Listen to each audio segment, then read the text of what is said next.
ہاں جی جناب، تو کیسے ہیں آپ لوگ؟ میں امید کرتی ہوں آپ سب خیریت سے ہوں گے اور خوش و خرم ہوں گے۔ میں ہوں ایمان اور میں آپ کی خدمت میں کہانیاں لے کے آتی رہتی ہوں۔ آج بھی اسی غرض سے آپ کی خدمت میں حاضر ہوں۔ کہانی کو آخر تک لازمی سنیے گا۔ چلتے ہیں کہانی کی طرف۔ رات کے تقریباً 11 بجے کا وقت ہوگا جب وہ اس گاؤں کے سنسان بس سٹاپ پہ اترا۔ بھری بس میں سے یہاں اترنے والا وہ اکلوتا مسافر تھا۔ گاڑی اس سے اتار کر آگے بڑھ گئی تو اس نے ارد گرد نظر دوڑائی۔ جہاں تک نظر کام کر رہی تھی وہاں صرف کھیت اور اکا دکا درخت ہی نظر آ رہے تھے۔ اگرچہ گرمیوں کا موسم تھا مگر پھر بھی دور دور تک کسی زیرو کا وجود نظر نہیں آ رہا تھا۔ حالانکہ عام طور پر سردیوں کی نسبت گرمیوں کی راتوں میں لوگ آتے جاتے رہتے ہیں۔ سامان کے نام پہ اس کے پاس صرف ایک چھوٹا بیگ تھا جس میں ایک عدد مٹھائی کے ڈبے سمیت اس کے 3-4 سوٹ تھے۔ چند چھوٹی موٹی دوسری چیزیں تھیں جس کے گھر والوں نے اس کی پھپھو کے لیے دی تھیں۔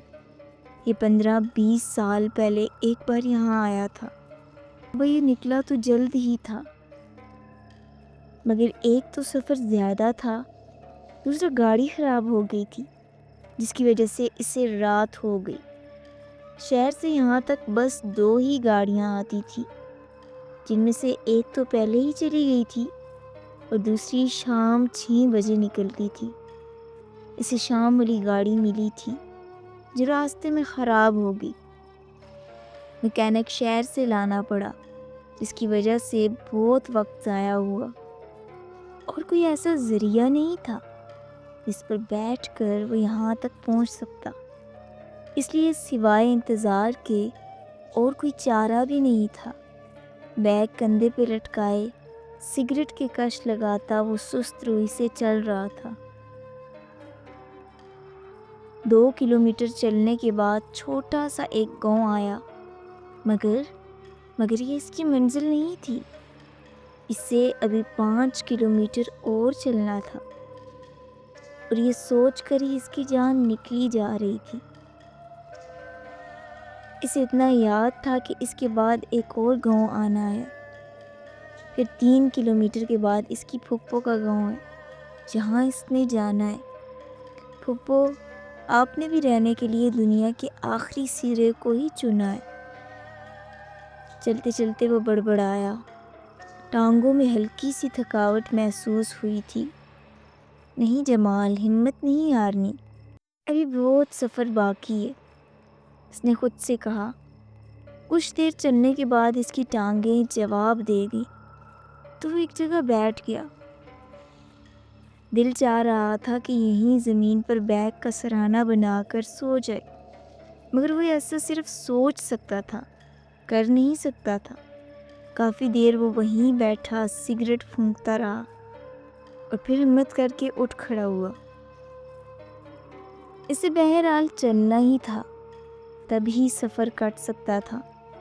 ابھی وہ چند قدم ہی چلا تھا کہ اپنی دائیں طرف اسے کسی چیز کے بھاگنے کی آواز آئی۔ وہ ٹھٹک کر رکا اور آنکھیں پھاڑ کر اس طرف دیکھنے لگا۔ دل کی دھڑکن خود بخود بڑھ گئی۔ اندھیری رات تھی اس لیے چند قدم آگے اسے کچھ نظر آ رہا تھا، کوئی گیدڑ یا کتا ہوگا۔ اسے خود کو تسلی دی، دھڑکن ابھی بھی معمول پر نہیں آئی تھی۔ انسان کو مصیبت میں ہمیشہ اللہ یاد آتا ہے، اور انسان ایسا خود غرض ہے کہ اللہ کو صرف مصیبت میں ہی یاد کرتا ہے۔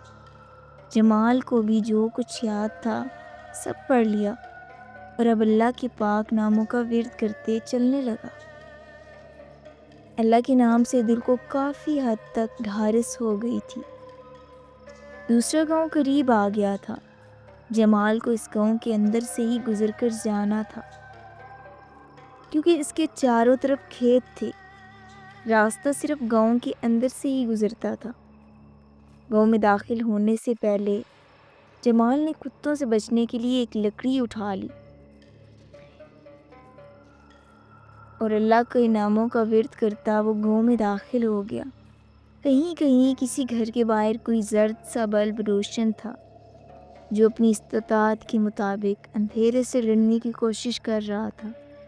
جمال کو کسی کسی گھر کے باہر لوگ بھی سوتے ہوئے نظر آئے۔ گاؤں دیہات میں گرمیوں میں عموماً لوگ بازار میں سوتے ہیں۔ وہ 2 گلیاں گزر کر اب قدرے ایک کھلے بازار میں آ گیا تھا۔ ایک طرف 2-3 کتے لیٹے ہوئے تھے۔ چانی قدموں کی آہٹ پا کر ان میں سے ایک نے سر اٹھا کر جمال کی طرف دیکھا۔ کتے کو اپنی طرف متوجہ پا کر جمال چونکا اور چکنا ہو گیا، کہیں ایسا نہ ہو کہ کتا لکڑی دیکھ کر اس پر حملہ کر دے۔ اس لیے ہاتھ میں پکڑی لکڑی کو اس نے چھپا لیا۔ کتا چند پل جمال کی طرف دیکھتا رہا، مگر دوسری طرف سے کوئی رد عمل نہ پا کر اس نے دوبارہ سر زمین پر رکھ دیا۔ وہ جیسے ہی گاؤں سے نکلا اسے اپنے پیچھے کتے کی گھراہٹ سنائی دی۔ جمال نے بجلی کی سی تیزی سے پلٹ کر دیکھا۔ اس سے کچھ فاصلے سفید رنگ کا ایک بڑا کتا کھڑا تھا۔ اس نے کتے کو پیار سے پچکارنے کی کوشش کی کیونکہ وہ جانتا تھا کہ وہ کتے سے تیز نہیں بھاگ سکتا، اس لیے پیار سے اسے رام کرنے کی کوشش کر رہا تھا۔ جمال کتے کو پچکارتے ہوئے الٹے قدموں آہستہ آہستہ پیچھے ہٹنے لگا۔ اس کا ارادہ تھا کہ کتے سے ایک ناسب فاصلے پر پہنچ کر وہ دوڑ لگا دے گا۔ اس کے بھونکنے میں بھی تیزی آ گئی تھی۔ اس نئی ابتداءات پہ پریشان جمال نے ادھر ادھر دیکھا تو ایک بوسیدہ سا دروازہ اسے نظر آیا۔ وہ آہستہ آہستہ مکان کی طرف بڑھنے لگا۔ کتا بھی اس کے پیچھے ہی آ رہا تھا۔ جمال کو اور کچھ نہ سوجا تو اس نے اپنے قدم روک دیے اور کتے کے قریب آنے کا انتظار کرنے لگا۔ کتا اس سے کچھ فاصلے تک آیا اور پھر وہیں کھڑا بھونکتا رہا۔ جمال نے کتے پہ لعنت بھیجی اور خود کو پرسکون کرنے کے لیے سگریٹ سلگائی۔ جمال کی سگریٹ سلگاتے ہی کتا ایک دم خاموش ہو گیا اور عجیب سی نظروں سے جمال کی طرف دیکھنے لگا۔ پھر وہ آہستہ سا مڑا اور ایک طرف چلا گیا۔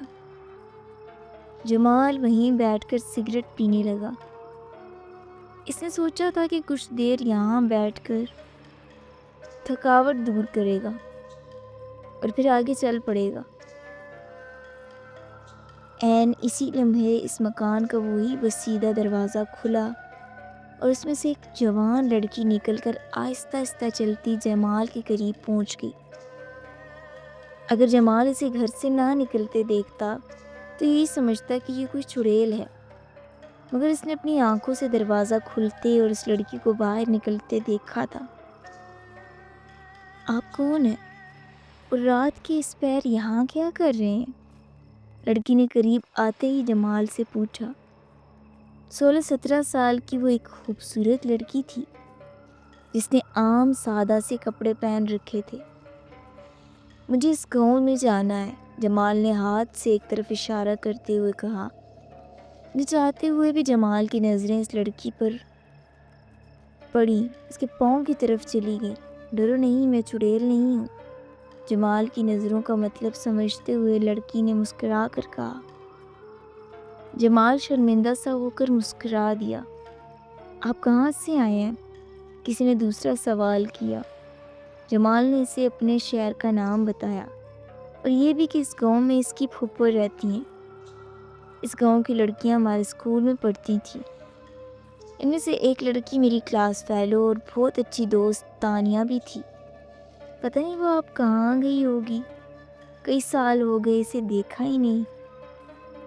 لڑکی نے عجیب سے دکھ بھرے لہجے میں حسرت سے کہا۔ تانیہ تو میری کزن کا نام بھی ہے، جمال نے اچانک کہا اور اپنی پھوپھو کا نام بتا کر پوچھا، کہیں وہ تانیہ وہی تو نہیں؟ جمال کے پھوپھو کا نام سنتے ہی لڑکی کی آنکھوں میں چمک سی ابھری۔ ہاں ہاں بالکل وہی ہے، اس کے ابو کا نام بھی یہی تھا۔ آپ اس کی کزن ہیں؟ لہجہ اشتیاق بھرا تھا۔ ہاں میں اس کا کزن ہوں، جمال نے کہا۔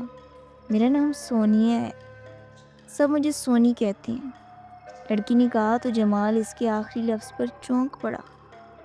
کہتے تھے کیا مطلب؟ اب نہیں کہتے؟ جمال نے کہا تو سونیا گڑبڑا سی گئی۔ نہیں، میرا مطلب ہے کہتے ہیں۔ جمال خاموش ہو گیا۔ اس نے سوچا شاید لفظی غلطی ہے۔ حیرت کی بات یہ تھی کہ وہ کافی دیر سے یہاں کھڑی اس سے گفتگو کر رہی تھی، جیسے اسے کوئی جلدی نہیں اور نہ ہی اسے گھر والوں کی طرف سے کوئی مسئلہ ہے۔ آپ ایسا کریں، ہمارے گھر رات گزار لیں، صبح ہوتے ہی چلے جائیے گا۔ ویسے بھی آپ نے کافی سفر پیدل طے کیا ہے، تھک گئے ہوں گے۔ میں وہاں کھڑی دیکھ رہی تھی جب آپ کو کتے نے گھیرا تھا۔ لڑکی کی آفر بری نہیں تھی، جمال سوچنے لگا۔ کیا واقعی پیدل چل چل کر وہ تھک تو چکا تھا؟ مگر یوں کسی اجنبی لڑکی کے گھر میں رات گزارنا بھی ٹھیک نہیں تھا۔ شاید اس کے گھر والوں کو یہ بات اچھی نہ لگے۔ گھر میں صرف میری ماں ہے، لڑکی نے کہا تو جمال کو مزید حیرت ہوئی۔ آپ میری دوست کے کزن ہیں تو میرے لیے بھی اجنبی نہیں رہے، لڑکی نے مسکرا کر کہا۔ تو جمال کو اپنے سوال کا جواب مل گیا۔ لڑکی نے ازارہ ہمدردی جمال سے رات گزارنے کا کہا تاکہ اسے مزید کوئی پریشانی نہ ہو۔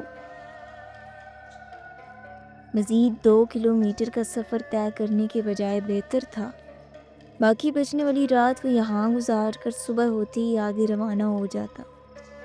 گھر میں داخل ہوتے ہی جمال کو شدید حیرت ہوئی۔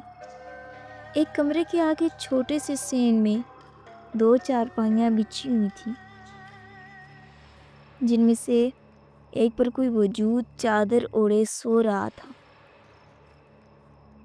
جبکہ دوسری خالی تھی جو شاید سونیا کی تھی۔ جمال کو حیرت اس بات پر ہوئی تھی کہ گھر بالکل بھی صاف ستھرا نہیں تھا۔ ایسے لگتا تھا جیسے یہاں ایک عرصے سے کوئی رہتا ہی نہیں ہے۔ اکلوتے کمرے کا دروازہ بھی غائب تھا۔ آپ اس پر لیٹ جائیں، سونیا نے ایک طرف پڑی چارپائی کی طرف اشارہ کرتے ہوئے کہا۔ جمال کو لگا کہ گھر میں یہ دونوں ہی رہتی ہیں اور شاید کوئی ذریعہ معاش بھی نہیں ہے، اس لیے غربت کی وجہ سے گھر کا یہ حال ہے۔ جمال نے بنا کوئی سوال کیے اپنا بیگ زمین پر رکھا اور چارپائی کے اوپر لیٹ گیا۔ جمال کو اگرچہ بھوک محسوس ہو رہی تھی، مگر اس نے گھر کی حالت اور وقت کے پیش نظر کہہ دیا کہ اسے بھوک نہیں ہے۔ وہ نہیں چاہتا تھا کہ اس کی وجہ سے رات کے اس وقت یہ لوگ تنگ ہوں۔ بیٹی کون ہے؟ اچانک ہی سونیا کی ماں نے منہ سے چادر ہٹا کر پوچھا۔ امی مسافر ہے، اسے دوسرے گاؤں جانا ہے، میں نے کہا رات زیادہ ہوگی کہ ہمارے گھر رات گزار لیں۔ اچھا کیا بیٹی، شاید یہ ہمارے کام آ جائے، سونیا کی ماں نے کہا اور چادر دوبارہ اپنے اوپر کھینچ لی۔ میں آپ کے کیا کام آ سکتا ہوں؟ جمال سونیا سے مخاطب تھا۔ کچھ نہیں، آپ آرام کریں، امی نے تو بس یوں ہی کہہ دیا، شاید یہ لوگ اس سے مالی مدد چاہتے ہوں۔ جمال نے سوچا اور کروٹ بدل لی۔ اسے سوچ لیا تھا کہ صبح جانے سے پہلے وہ ان دونوں کی مدد ضرور کرے گا۔ تھکاوٹ کی وجہ سے جمال کو جلد ہی نیند آ گئی۔ پہلے تو اسے سمجھ ہی نہیں آئی کہ وہ کہاں ہے۔ پھر رات کا سارا منظر اس کی آنکھوں کے سامنے گھوم پڑا۔ صبح سورج کی کرنیں اس پر پڑی۔ وہ جلدی سے چارپائی سے اٹھا اور ادھر ادھر دیکھا۔ وہاں سوائے اس کے اور کوئی زیرو نہیں تھا، البتہ سین میں 2 ٹوٹی سی چارپائیاں موجود تھیں، مگر انہیں دیکھ کر لگتا تھا جیسے برسوں سے کوئی ان پر لیٹا ہی نہیں ہے۔ جمال کچھ دیر یوں ہی بیٹھا انتظار کرتا رہا کہ شاید سونیا یا اس کی امی آ جائے، مگر 10 منٹ تک جب کوئی نہ آیا تو وہ سونیا کو آواز دیتا اندر کمرے کی طرف چل پڑا۔ کمرے میں ایک ٹوٹی کرسی کے علاوہ اور کچھ بھی نہیں تھا۔ کمرے کی حالت بھی گھر جیسی تھی۔ جمال کو سمجھ نہیں آ رہی تھی کہ وہ کیا کرے۔ رات والا سارا واقعہ اسے ایک خواب کی طرح لگ رہا تھا۔ مگر جمال کی اس گھر میں موجودگی بھی حقیقت تھی، جو یہ ظاہر کر رہی تھی کہ جمال اس گھر میں اپنی مرضی سے نہیں آیا۔ جمال دن میں عجیب سی کشمکش لیے گھر سے نکل کر آگے چل پڑا۔ جمال کو اس گھر سے نکلتے دیکھ کر لوگوں نے عجیب سی نظروں سے اسے دیکھا تھا۔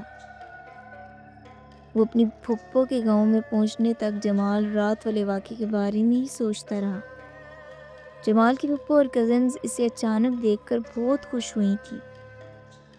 ان کے پوچھنے پر جمال نے بتایا کہ وہ رات آیا تھا، لیٹ ہونے کی وجہ سے پچھلے گاؤں میں کسی نے اسے اپنے گھر روک لیا، اس لیے وہ صبح یہاں آ گیا۔ جمال نے مختصر بتایا رات والا واقعہ وہ گول کر گیا تھا۔ تیسرے دن جمال کا کزن اس کو لے کر اپنے ایک دوست کو ملنے گیا۔ یہ وہی گاؤں تھا جہاں جمال کو وہ لڑکی ملی تھی۔ باتوں باتوں میں جمال نے اپنی کزن کے دوست سے اسی گھر کے بارے میں پوچھا تو وہ لڑکا چونک پڑا۔ بھائی آپ یہ کیوں پوچھ رہے ہیں؟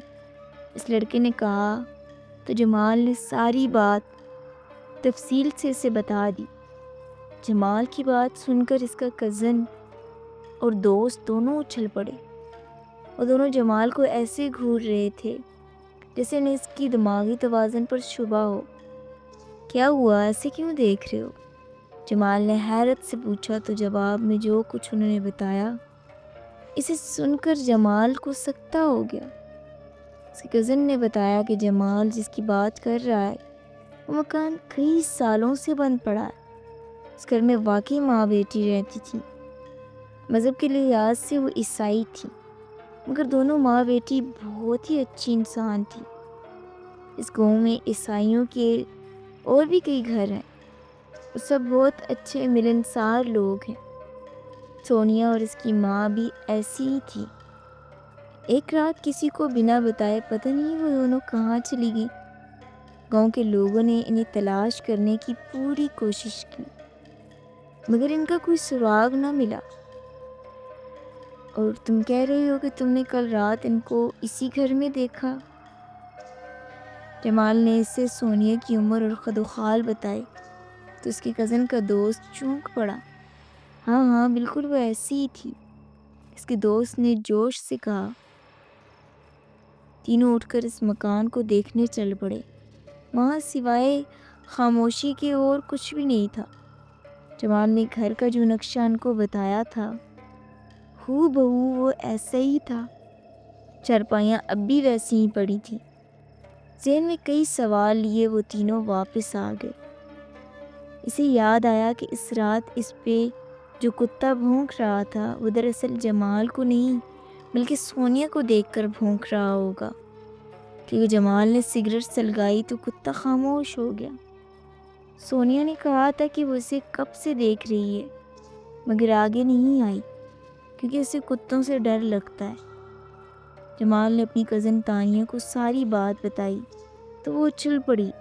بالکل بھائی، سونیا نام کی ایک عیسائی لڑکی میرے ساتھ پڑھتی تھی اور کئی سال پہلے وہ جب کئی دن اسکول نہیں گھر اسکول کے چوکیدار کو بھیجا۔ چوکیدار کے مطابق سونیا اور اس کی امی پراسرار طور پر لاپتہ ہیں، اور اب آپ کہہ رہے ہیں کہ وہ آپ کو اپنے گھر میں ملی تھی، شاید وہ واپس آ گئی ہو۔ تانیہ نے اپنا خیال پیش کیا مگر جمال جانتا تھا کہ وہ کچھ اور ہی بات ہے۔ جمال نے طے کر لیا تھا کہ وہ اس کہانی کا پتہ لگا کر رہے گا۔ اگلی رات وہ اسی گاؤں میں اپنے کزن کے دوست کے گھر موجود تھا۔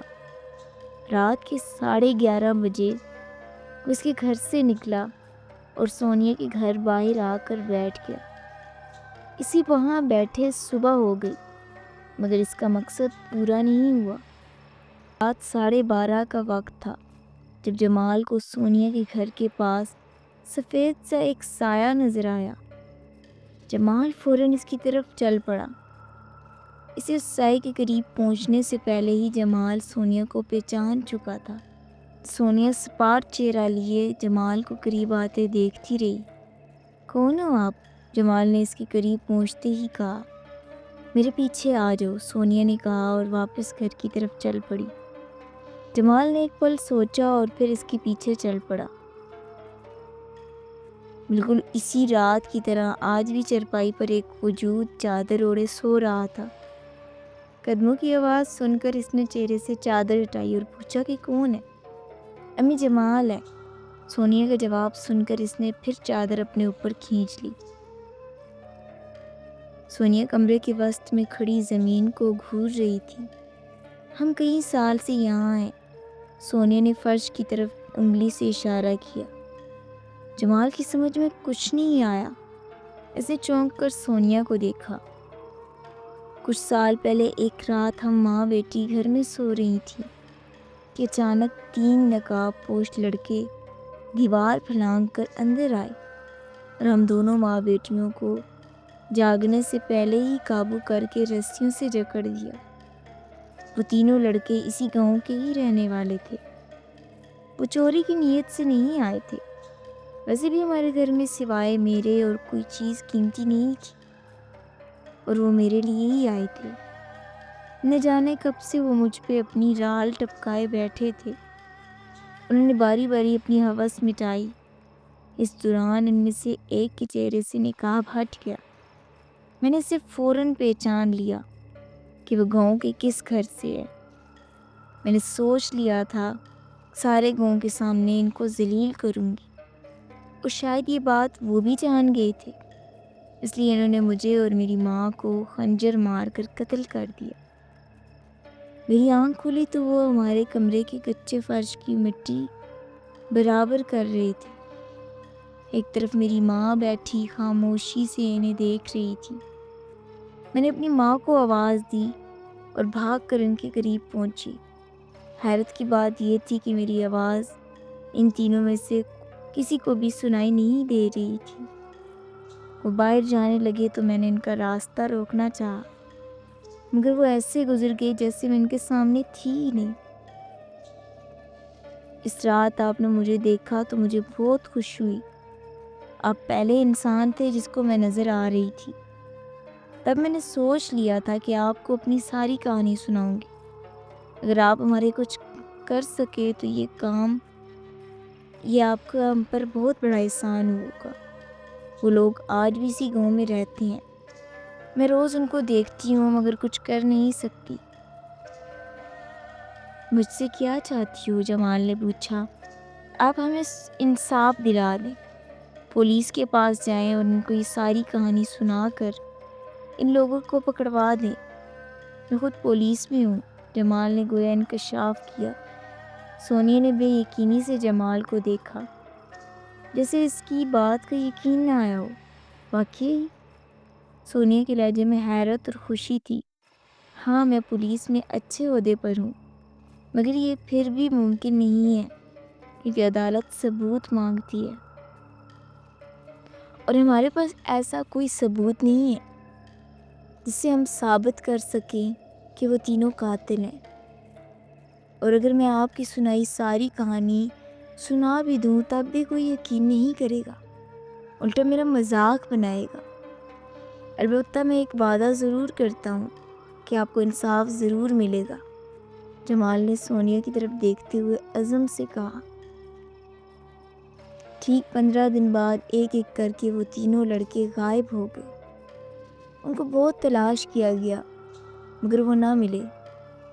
سونیا کے گھر کے سامنے سے گزرتے ہوئے بے ساختہ اس کی نظر اس گھر کی طرف اٹھ گئی، مگر وہاں کچھ نہیں تھا، اور جمال یہ بات جانتا تھا کہ سونیا اب اسے کبھی نظر نہیں آئے گی۔ پتہ نہیں کیسے یہ بات سارے گاؤں میں پھیل گئی کہ ان سے انتقام لیا گیا ہے۔ سونیا اور اس کی ماں کی روح نے مارا ہے، جس کے ساتھ زیادتی کر کے ان لوگوں نے اسے مار کر ان کے گھر میں ہی دفنا دیا۔ گاؤں کے لوگوں نے اس بات کی تصدیق کے لیے سونیا کے گھر میں بنے کمرے کی کھدائی کی تو انہیں وہاں سے 2 ڈھانچے ملے تھے جن کو عیسائیوں کے قبرستان میں دفنا دیا گیا۔ جمال کئی ماہ بعد دوبارہ اپنی پھپھو سے ملنے آیا۔ سونیا کے گھر کے سامنے سے گزرتے ہوئے بے ساختہ اس کی نظر اس گھر کی طرف اٹھ گئی، مگر وہاں کچھ نہیں تھا۔ جمال یہ بات جانتا تھا کہ سونیا اسے کبھی بھی نہیں نظر آئے گی کیونکہ اس کی روح انصاف کے لیے بھٹکتی پھر رہی تھی اور اسے انصاف مل گیا تھا۔ جمال نے اپنے ساتھیوں کی مدد سے ان کو اغوا کیا اور پھر ایک رات سونیا کے گھر کے پاس لے آیا۔ جمال نے ان کو اس رات کا سارا واقعہ ہو بہو سنا دیا تو وہ اچھل پڑے۔ وہ تو سمجھ رہے تھے کہ ان کو کسی نے دیکھا ہی نہیں ہے، مگر وہ یہ بات بھول گئے تھے کہ جو زمین کی 7 پردوں کے اندر کا حال بھی جانتا ہے، ان کی اس حرکت سے کیسے بے خبر ہو رہ سکتا ہے۔ اور مظلوم چاہے کوئی بھی ہو، اس مہربان اللہ کے نزدیک مظلوم ہی ہوتا ہے۔ یہ کیسے ہو سکتا ہے کہ وہ اسے انصاف نہ دلائے؟ جمال نے سونیا کے کہنے پر ان کو آگ لگائی تھی۔ وہ لوگ سونیا کو نہیں دیکھ سکتے تھے، اس لیے یہ نہیں جان پائے کہ جمال کو کس نے بتایا۔ ان کے مرتے ہی سونیا نے جمال کا شکریہ ادا کیا اور ہمیشہ کے لیے نظروں سے اوجھل ہو گئی۔ جمال آج بھی یہ سوچ کر حیران ہوتا ہے کہ اللہ پاک نے اس رات شاید اسی لیے گاڑی خراب ہونے کا بہانہ بنایا تھا کہ جمال لیٹ ہو جائے اور سونیا سے ملے۔ بعض اوقات جو کام بظاہر کسی ایک کے لیے برا ہوتا ہے، وہی کام دوسروں کے لیے کتنا فائدہ مند ہے، وہی اللہ بہتر جانتا ہے۔ بے شک اس کے رنگ ہی وہی جانتا ہے۔ ہم انسان صرف اپنا سوچتے ہیں اور وہ رحیم اللہ ہے، اپنی ساری مخلوق کا سوچتا ہے۔ مزید ایسی کہانیاں سننے کے لیے میرے چینل کو سبسکرائب کریں۔ شکریہ۔